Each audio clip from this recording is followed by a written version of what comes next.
So hello, my name is Sitti and my sign number is 78. I'm from group 1.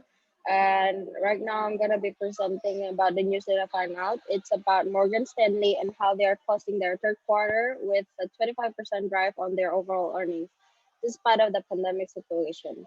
So here are the terminologies that I found out. The first one is brokerage company. It's typically acts as a middleman to connect the buyers and sellers to facilitate a transaction. Brokerage companies typically receive one of two types of commission, which is a flat fee or a percentage of the transaction amount. The second is the retail brokerage. It is a brokerage most of whose customers are retail investors rather than institutional investors. Lastly, about underwriting, I'm sure I've heard somewhere from the class, but it is basically the process through which an individual or institution takes on financial risk for a fee. Underwriters assess the degree of risk or of institutions' businesses.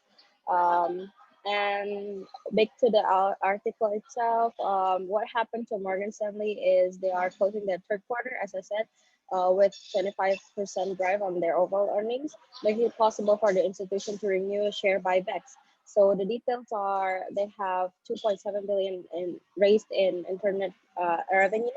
For the overall revenue, they have acquired 11.66 billion, which is 16% up for their the past 12 months. And also they have renew share buybacks for the first quarter. They return 100% more than their quarterly earnings.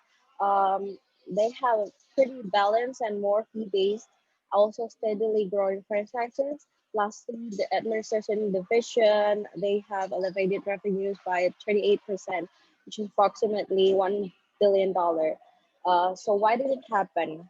We assume that it is because first, the online trade platform of e-trade launched by Eaton Funds. They introduced it in the final week in which the institution began their online e-trade that elevated their revenue eventually.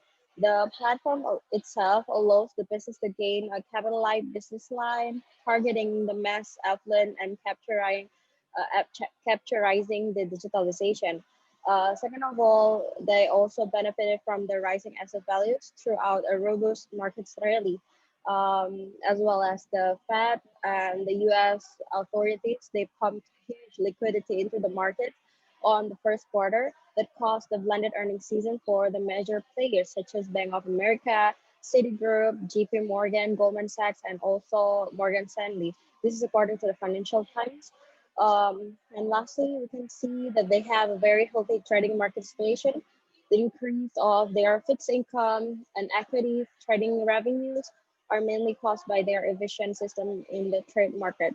Their 120% rise in charge for underwriting primarily public choices, they're better in pipeline for mergers and acquisition, fixed cost, interest, and central banks issues, as well as other focus and tactical strategies, have drive their third quarter as their second higher revenue of all time. And what are the potential impacts? The first, we assume that they are capable to reach the peak point of 60 again at the end of the fiscal year. Second, they can continue to be notable financial institution with their unique business model.